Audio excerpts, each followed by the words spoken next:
शहीद मुख्तार अंसारी के छोटे साहबजादे उमर अंसारी की जमानत गाजीपुर के न्यायालय से खारिज। उत्तर प्रदेश जिला गाजीपुर इस समय पूरी आवाम की एक ही चर्चा है कि सच्चे किस्से शराब खानों में सुने, वह भी हाथ में जाम लेकर।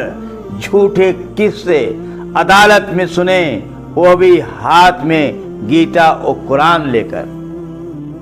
भारत की पार्लियामेंट में वजीर आजम के सामने वोट चोर का नारा, राज्यसभा में तड़ी पार गो बैक का नारा से पूरे संसार के लोग देख रहे हैं कि किस तरह से भारत।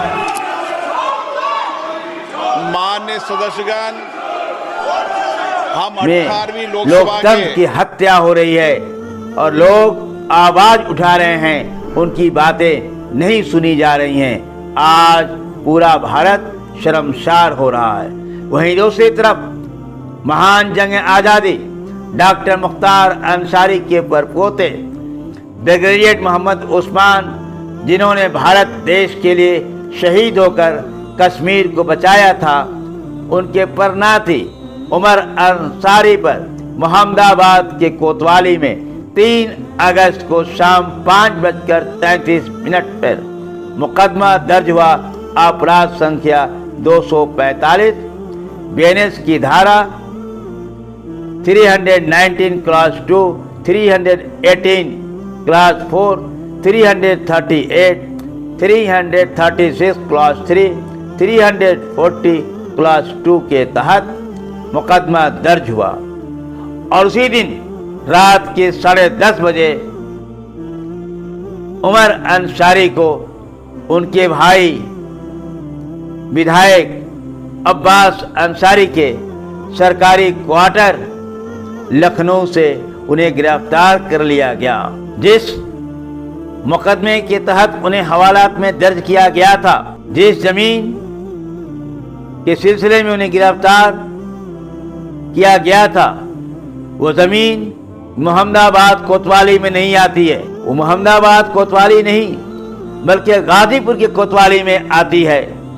इस सिलसिले में जब 4 अगस्त को मोहम्मदाबाद की अदालत में उमर अंसारी की तरफ से पेश जमानत के लिए मशहूर एडवोकेट चंद्र प्रकाश राय ने बहस करने के बाद जब जमानत खारिज निचली अदालत से हो गई तो उन्होंने क्या कहा था, आप भी सुने।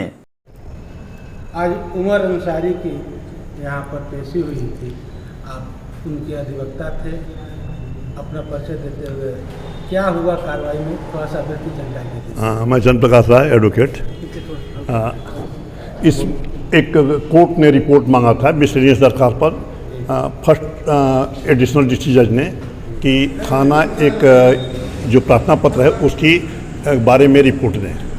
पुलिस ने मनमानी तौर पर बिना कोई जांच किए उन्होंने इस घटना के बाबत बिना कोर्ट को रिपोर्ट दिए और एफआईआर कर दिया। और यह एफआईआर किया कि इन्होंने एक हीनियस क्राइम किया है जिसमें 338, 340 और 300 वाला सेक्शन आदि सेक्शनों पर इन्होंने बीएनएस में इनके खिलाफ तय करके अभियोग लगा करके इनका चालान कर दिया। कोर्ट के सामने पेश हुआ। कोर्ट के सामने ये बताया गया कि साहब इसमें अभी सब जुडिश मैटर है। ये जिस तरह से ये कर रहे हैं घटना ये गाजीपुर की है, मोहम्मदाबाद का कोई जुडिक्शन नहीं है और मोहम्मदाबाद में इस बिल पर सुनवाई नहीं होनी चाहिए। ये भी कहा गया कि चूँकि ये सब जुडिश मैटर है और कोर्ट यह मानती है कि रिपोर्ट मांगी है, इसलिए ये अपराध नहीं बनता है और अपराध में बेल होनी चाहिए। लेकिन हमको दुर्भाग्यवश बेल नहीं मिल पाई, रिमांड खारिज हो गया। अच्छा, रिमांड खारिज। जी सर। क्या उम्मीद करते हैं आगे न्यायालय साहब? एकदम इसमें मुझे तो ये आशा है कि आगपुरी अदालतें जो हैं इस आयोग के खिलाफ कोई सख्त कार्रवाई करेगी। और मेरा उम्मीद है कि अगर माननीय उच्च न्यायालय के संज्ञान में दिया जाए तो माननीय उच्च न्यायालय इनके खिलाफ स्ट्रक्चर पास कर देगी निश्चित तौर पर। इसमें कहीं से बिंदु नहीं है कि ये गलत बात है।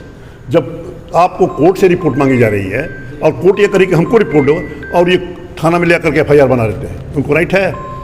जब कोर्ट के अंदर में आप हैं तो आप नहीं कर सकते। आप कोर्ट में रिक्वेस्ट करते कि हमारे इनके खिलाफ मुकदमा दर्ज किया जाए और कोर्ट करती, लेकिन कोर्ट को बिना संज्ञान दिए इन्होंने काम किया है। यह अपने आप में गैर कानूनी है और न्याय के साथ बहुत बड़ा धोखा है। आप गौर करेंगे कि जो इनके वकील हैं उनको भी मुलजिम खाना नंबर 2 में मुलजिम नंबर 2 बनाया गया है, लियाकत अंसारी को। तो कल तो न्याय का हनन होगा, कोई वकील नहीं खड़ा होगा, कोई निचली अदालत अगर फैसला कर दे तो वो भी मुलजिम बन जाएगी। तो यह एकदम डिक्टेटरशिप है, इसके खिलाफ कार्रवाई होनी चाहिए हमें। ठीक है। और आज 21 अगस्त को गाजीपुर की अदालत में बहस होने के बाद जमानत खारिज हुई तो क्या कहा, आप भी सुने।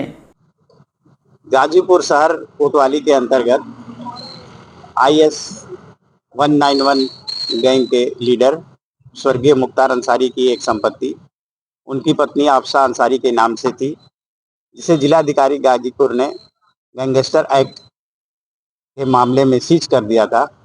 उसकी सुनवाई ADJ फर्स्ट श्रीमान शक्ति सिंह के न्यायालय में हुई थी और जिलाधिकारी गाजीपुर के आदेश को माननीय न्यायालय द्वारा पुष्ट कर दिया गया था।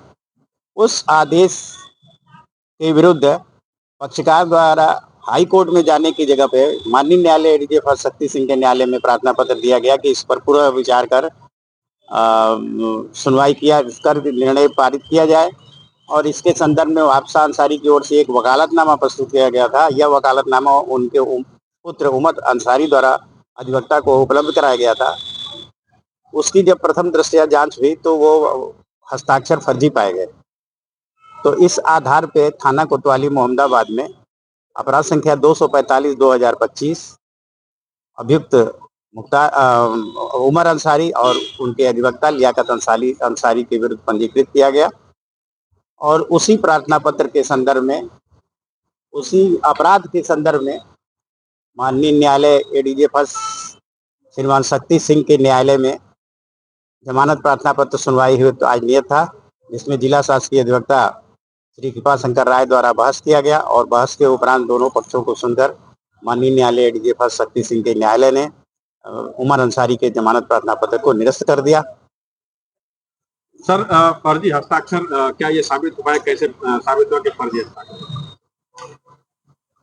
अपराध पंजीकृत करने से पहले प्रथम दृष्टया थाना कोतवाली के ने उक्त प्रार्थना पत्र की जांच किया था, तो प्रथम दृष्टया उन्होंने उसे संदिग्ध पाया था। इसी के आधार पर मुकदमा पंजीकृत हुआ और मुकदमा पंजीकृत होने के बाद जब विवेचक को प्राप्त हुई तो विवेचक द्वारा जो वकालतनामा पर हस्ताक्षर थे उनको और उनके पूर्व के हस्ताक्षर को मिलान के लिए विधि विज्ञान प्रयोगशाला भेजा गया। विधि विज्ञान प्रयोगशाला में उसकी विधिवत जांच हुई। जांच के बाद विधि विज्ञान प्रयोगशाला से रिपोर्ट जो प्राप्त हुई, उस रिपोर्ट में भी आया है कि ये हस्ताक्षर संदिग्ध हैं और ये कहे गए व्यक्ति के हस्ताक्षर नहीं। लियाकत अली जी को भी अभियुक्त कराया गया है जो उनका अधिवक्ता है। लियाकत अली जी को भी आपराधिक खंडन के मामले में अधिवक्ता बनाया गया। अरे मुलजिम बनाया। उनके मामले जमानत के मामले में उनका कब क्या होना है? लियाकत अली के अग्रिम जमानत प्रार्थना पत्र की सुनवाई कल नियत है।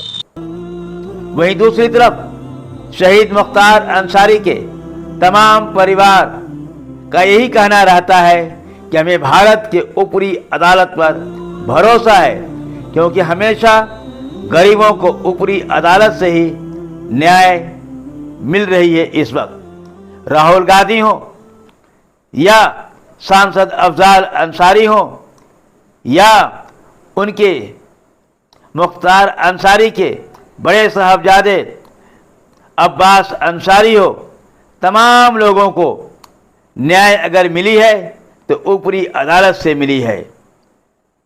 इसलिए इस वक्त पूरे भारत के लोगों को ऊपरी न्यायालय पे काफ़ी भरोसा स्थापित हो गया है, क्योंकि पार्लियामेंट से लेकर निचली अदालत तक एक कुछ लोगों का ख़ास कब्जा हो गया है और ये साफ तौर पर झलक रहा है। G72 न्यूज़ के लिए जावेद बिन अली की विशेष रिपोर्ट।